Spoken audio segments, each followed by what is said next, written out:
Hello students, अभी हम next type of hybridisation पढ़ेंगे, वो है sp3d हाइब्रिडाइजेशन। अब यहाँ पर d ऑर्बिटल आएगा।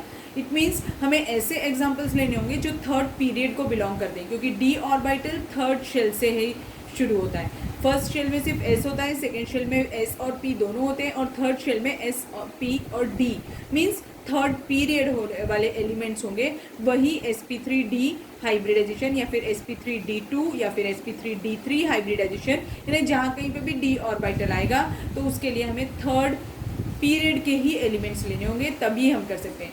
जैसे अगर मैंने इससे पहले जो एग्जांपल्स लेते हैं, नाइट्रोजन सेंट्रल एटम लिया था, ऑक्सीजन लिया था, इन सभी में सेकेंड शेल में ही थे।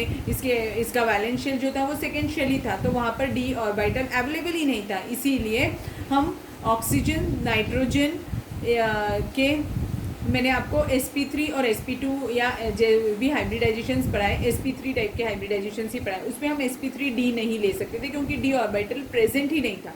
एब्सेंट रहेगा तो हम उसका कैसे करेंगे। तो अब हम देखेंगे sp3d hybridisation, but before going for sp3d hybridisation we will see what are the shapes of d orbital. So let's see the shapes of d orbitals.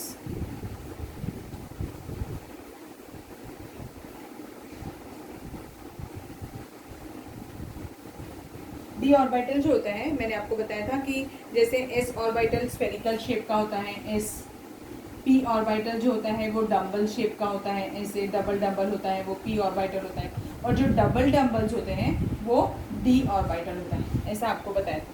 तो अभी ये डी ऑर्बिटल के शेप्स देखते हैं कैसे। अगर थ्री डायमेंशनल स्ट्रक्चर हम सोचेंगे तो उसके पास में तीन एक्सिस होती है, एक पी एक्स, एक्स वाई और जेड एक्सिस होती है। तो एक्स वाई जेड एक्सिस रहेगी। अब पी और डी ऑर्बिटल्स के कितने सब ऑर्बिटल्स होते हैं? 5 सब ऑर्बिटल्स होते हैं। इसकी कैपेसिटी कितनी होती है? 10 इलेक्ट्रॉन्स की कैपेसिटी होती है। अब देखो कैसे रहते हैं। अब पी और डी ऑर्बिटल्स जो होते हैं ये ऐसे,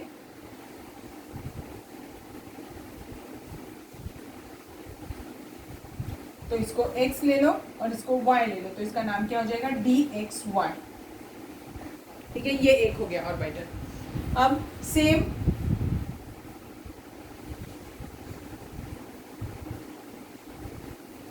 ऐसे कर लिया, इसका नाम दे दिया y और इसका नाम दे दिया z, तो ये क्या हो गया? dyz। एक और, इसका नाम दे दिया x, इसका नाम दे दिया z, तो ये क्या बन गया? dzx। ठीक है, तो ये तीन ऑर्बिटल्स मैंने आपको बना के बताया डी के, एक dxy, एक dyz और एक zx। नाउ ये हो गए सारे इन बिटवीन दी एक्सिस। ये देखो लोब्स जो है ये कहाँ पर है? इन बिटवीन दी एक्सिस है, सारे के सारे lobes in between the axis है। और भी दो टाइप होते हैं, उसमें क्या होता है कि ये एक ऑर्बिटल इस लोब इस एक्सिस के ऊपर हो गया, ये ऑर्बिटल इस एक्सिस के ऊपर हो गया, और ये ऑर्बिटल इस एक्सिस के, ये x है ये y है। अब इसका नाम dxy तो नहीं रख सकते क्योंकि सेम हो जाएगा, तो कैसे लिखा है? X square minus Y square, ये इसका शेप है। ठीक है, समझ में आया कैसे किया? पहले मैंने इन बिटवीन दी एक्सिस बनाए, अब ये ऑन दी एक्सिस बनाए। अब नेक्स्ट एक और बाकी है, उसमें कैसा रहेगा इसका शेप? ये ऐसा है, ये y एक्सिस पे है और एक z एक्सिस पे, z एक्सिस भी है यहाँ पर ऐसी, तो z एक्सिस पे जो है उसको हमें ऐसे शो करना पड़ता है, तो इसका नाम क्या हो जाएगा? dz²। ठीक है, समझ में आया? तो ऐसे 5 सब ऑर्बिटल्स होते हैं, dxy, yz, zx और dx² माइनस y² और dz²। इंपॉर्टेंस क्या है कि डी ऑर्बिटल में 2 टाइप्स के सब ऑर्बिटल्स प्रेजेंट है। एक 3 सब ऑर्बिटल्स ऐसे हैं जो इन बिटवीन दी एक्सिस हैं, और 2 सब ऑर्बिटल्स ऐसे हैं जो ऑन दी एक्सिस होते हैं। ठीक है, अब हम पढ़ेंगे कि sp3d हाइब्रिडाइजेशन होता क्या है। सो sp3d हाइब्रिडाइजेशन देखो अब कैसा होगा। ऐसे नाम से समझ में आ रहा है, एक s ऑर्बिटल रहेगा, तीनों p ऑर्बिटल्स रहेंगे, px, py और pz,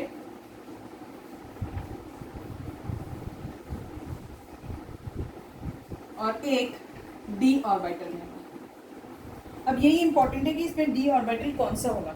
जब भी कभी लेसिंग नंबर रहते हैं तो हमेशा वो वाले डी ऑर्बिटल्स लेना है बेटा जो कम टाइप के थे। तो देखो मैंने 2 टाइप के आपको डी ऑर्बिटल्स बताए, एक इन बिटवीन दी एक्सिस और एक on the axis. On the axis वाले 2 ही थे और इन बिटवीन दी एक्सिस वाले 3 थे। इसीलिए हम हमेशा वो वाले लेते हैं यहाँ पर जब सिंगल डी रहता है, तो वो वाले जिनका नंबर कम था, यानी कि D X square minus Y square या फिर डी जेड स्क्वायर। तो यहाँ पर क्या यूज होता है, डी जेड स्क्वायर यूज होता है।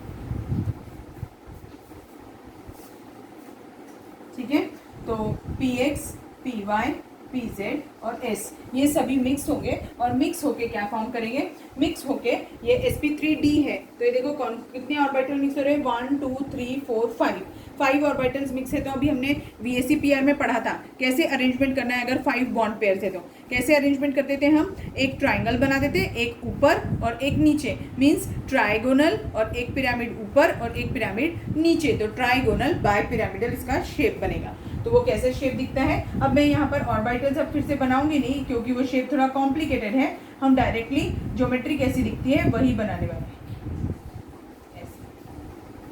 ठीक है, तो ये क्या है, ट्राइगोनल प्लेनर।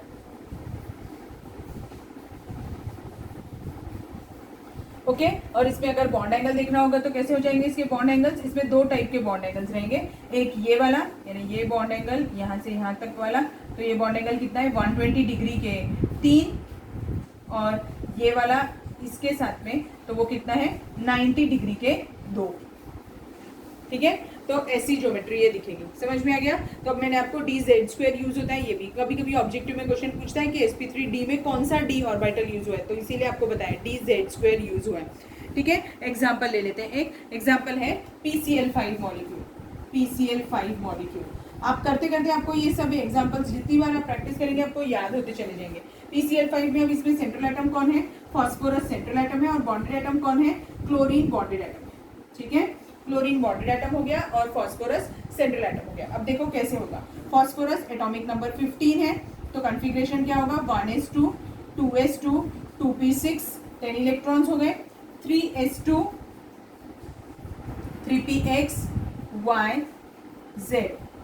फॉस्फोरस 15 1 2 3 4 5 6 10 11 12 13 14 15, और इसका जो 3D ऑर्बिटल है वो पूरा वैकेंट पड़ा हुआ है, X Y Y Z Z X Z, पूरा डी ऑर्बिटल खाली पड़ा हुआ है।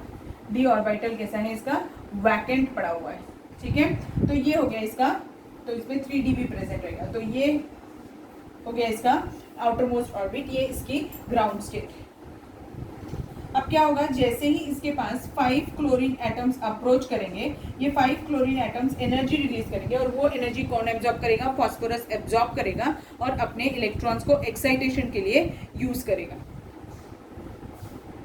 तो क्लोरीन एटॉमिक नंबर क्या होता है, क्लोरीन एटॉमिक नंबर 17, कॉन्फ़िगरेशन क्या हो जाएगा, 1s2 2s2 2p6, ये हो गए 10 इलेक्ट्रॉन्स, 3s2 3px2 3py2 और Z1। तो ये अनपेड इलेक्ट्रॉन ही सिर्फ ओवरलैप करने वाला है। अब देखो फॉस्फोरस का एक्साइटेड स्टेट कैसे दिखेगा, 1s2 2s2 2p6 वैसे ही आ जाएगा। 3s से इलेक्ट्रॉन शिफ्ट कहाँ पर हो जाएगा, 3D में, और वो भी कौन से 3D में, 3D Z स्क्वायर में। तो 1 3px1 y1 z1 और 3D Z स्क्वायर में 1 इलेक्ट्रॉन, ये शिफ्ट हो गया। तो अब इसके आउटर मोस्ट ऑर्बिट में कितने अनहाइब्रिडाइज्ड अनपेयर्ड इलेक्ट्रॉन्स है, 6 अनपेयर्ड, नहीं 6 नहीं 5 अनपेयर्ड इलेक्ट्रॉन्स है, 1 2 3 4 5 अनपेयर्ड इलेक्ट्रॉन्स है। इसीलिए वो कैसा शेप फॉर्म करेगा, अब देखो ये तीनों जब चारों मिक्स होंगे, ये 5 पूरे ऑर्बिटल्स जब मिक्स होंगे, तब ये 5 ऑर्बिटल्स मिक्स होकर कौन सा शेप फॉर्म करेंगे, ट्राइगोनल प्लेनर ज्योमेट्री फॉर्म करेंगे, और उसका बॉन्ड एंगल कितना होगा, 120 और 90 डिग्रीज। ठीक है, समझ में आया आपको कैसे किया। इसका हम सेम फॉस्फोरस के लिए कर सकते हैं। तो इसमें फॉस्फोरस सेंट्रल एटम हो जाएगा, ये फॉस्फोरस सेंटर में है, एक क्लोरीन यहाँ, एक क्लोरीन यहाँ, एक क्लोरीन यहाँ। अब बॉन्ड की लेंथ बढ़ा करके एक क्लोरीन यहाँ, बॉन्ड की लेंथ बढ़ा करके एक क्लोरीन यहाँ। आपको बताया था कि इसे हम क्या बुलाते हैं, ये वाले को इक्वेटोरियल पोजीशंस बुलाते हैं, और ये वाले को क्या बुलाते हैं, एक्सियल पोजीशंस बुलाते हैं। तो एक्सियल पोजीशंस की बॉन्ड लेंथ बड़ी होती है as compare to equatorial position. Reason क्या है? Because bond angle at the axial position is 90 degree and it is very less, so the repulsion will be more. So to reduce the repulsion, what we are doing, we are increasing the length of the bond. Okay, समझ में आ गया अभी आपको sp3d hybridisation कैसे किया. फिर अब मैं आपको sp3d2 हाइब्रिडाइजेशन बताती हूँ. सिंपल है, वो भी हम इसी वीडियो में पढ़ सकते हैं. Now let's start with the sp3d2 hybridisation. sp3d2 hybridisation नाम से समझ में आ रहा है, एक s होगा, 3 p और 2 d ऑर्बिटल्स इसमें पार्टिसिपेट करेंगे, इसीलिए इसका नाम क्या है, sp3d2 हाइब्रिडाइजेशन. अब यहाँ पर जब d2 बोल रहे हैं तो d2 में कौन से d ऑर्बिटल्स आप यूज करेंगे, वही वाले जो कम नंबर में है, यानी कि in between the on the axis वाले यूज करेंगे. ऑन दी एक्सिस वाले यानी कौन से होते हैं फिर वो dx² माइनस वाई स्क्वायर और dz². तो अभी देखो इसमें क्या होगा, एक s ऑर्बिटल होगा, एक px, एक py,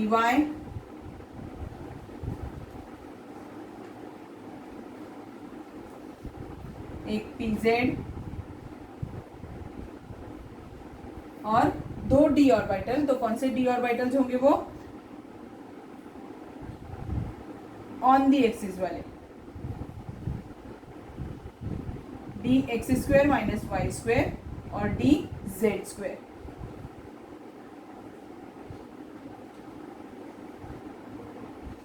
ठीक है, ये सब मिक्स होकर के अब क्या बनाएंगे, ये सब मिक्स होंगे तो कितने ऑर्बिटल्स है, देखो ये कितने 1 2 3 4 5 6, ये 6 एटॉमिक ऑर्बिटल्स हैं और ये 6 एओज मिक्स होकर क्या बनाएंगे, 6 एचओज बनाएंगे.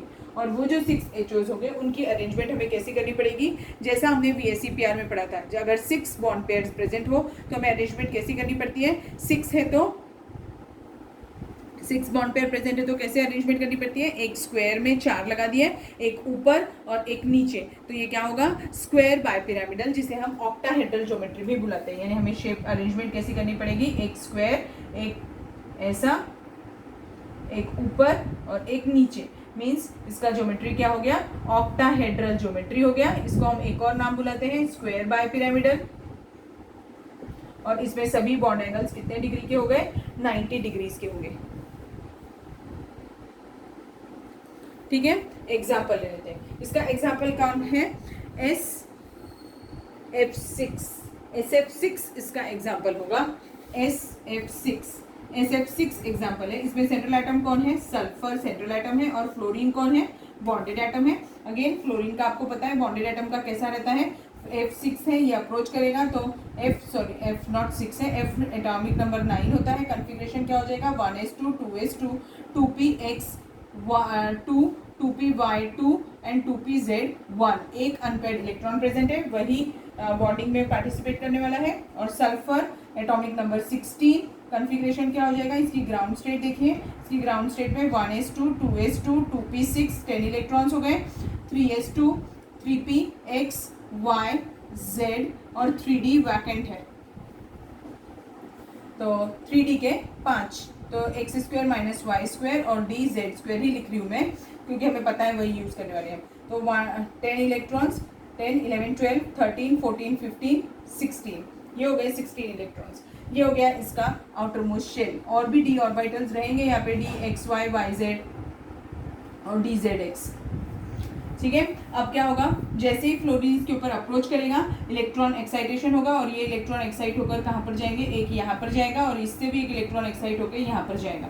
तो अभी ये एक्साइटेड स्टेट में कैसे दिखने लगेगा, फिर 16 ये नहीं लिखती अब मैं, ऐसे लिख देती हूँ, 1s2 2s2 2p6 3s1 3px1 y1 z1, dx² minus Y square में 1 इलेक्ट्रॉन एंड dz² में 1 इलेक्ट्रॉन. ठीक है, तो देखो कितने अनपेयर्ड इलेक्ट्रॉन्स हो गए इसमें, 1 2 3 4 5 6 अनपेयर्ड इलेक्ट्रॉन्स हो गए. 6 अनपेयर्ड इलेक्ट्रॉन्स है, मीन 6 एओज पार्टिसिपेट करेंगे तो क्या बनाएंगे, 6 एचओज बनाएंगे. और ऑक्टाहेड्रल ज्योमेट्री होगी, स्क्वायर बाय पिरामिडल, और वो वैसा दिखेगा. अब देखो सल्फर का कैसा दिखता है मॉलिक्यूल, SF6 का मॉलिक्यूल, ये सल्फर सेंटर में आ जाएगा और सारे जगह पर फ्लोरीन, ऐसा स्ट्रक्चर होगा। अब मैं यहाँ पर आपको HOs के डायग्राम्स बना के नहीं बता रही हूँ बेटा, क्योंकि वो बहुत ही कॉम्प्लिकेटेड स्ट्रक्चर्स बनेंगे, हमें उसमें जाना नहीं है, हमें तो सिर्फ उनकी ज्योमेट्री पता होनी चाहिए, वो मैंने आपको बता दी है, ज्योमेट्री और बॉन्ड एंगल। ठीक है, समझ में आ गया यहाँ तक? ये हो गया sp3d2 हाइब्रिडाइजेशन के बारे में। So now the next is sp3d3 hybridization, sp3d3 hybridization। अब देखो समझ में आ रहा है, D3 है मीन्स कौन से वाले ऑर्बिटल्स आप यूज करेंगे, जो सेम टाइप के 3 ऑर्बिटल्स थे वही यूज करेंगे, यानी कि एक S हो जाएगा, फिर एक px, फिर py, फिर pz, फिर D के 3 orbitals in between the axis वाले, dxy, dyz, इसको y और इसको z ले लेती हूँ, तो dyz और dzx।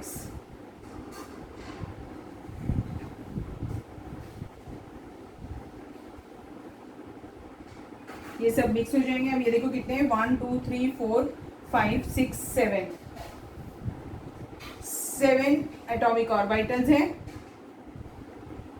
मिक्स होंगे, और मिक्स होके ये कितने बनाएंगे, 7 हाइब्रिड ऑर्बिटल्स बना देंगे। अब ये जो 7 हाइब्रिड ऑर्बिटल्स हैं, इनको भी अरेंजमेंट हमें कैसी करनी पड़ेगी, जिससे उनके बीच में मैक्सिमम डिस्टेंस और मिनिमम रिपल्शन हो। तो वो अरेंजमेंट कैसी होने वाली है, पेंटागोनल बाइपिरामिडल।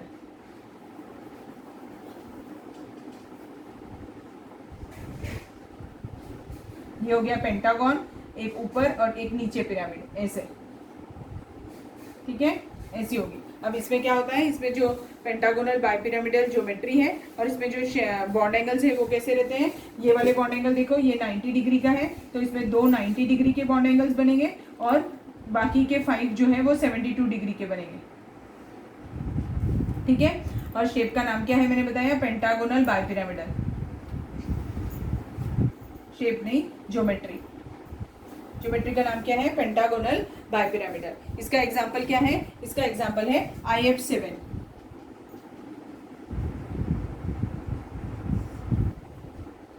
IF7 मॉलिक्यूल है एग्जांपल। IF7 में क्या एग्जांपल में IF7 लिया, तो इसमें सेंट्रल एटम कौन हो गया, सेंट्रल एटम इसमें आयोडीन है, सेंट्रल एटम है आयोडीन, और फ्लोरीन जो है ये इसमें बॉन्डेड एटम है। तो अरेंजमेंट कैसी होगी, आयोडीन सेंट्रल एटम होगा और इसमें एक्साइटेशन होगा, हमें इतने डिटेल में जाना नहीं है, हमें सिर्फ पता होना चाहिए। ये IF7 का एग्जांपल है। वैसे भी बेटा बहुत इजी होता है ये देखना।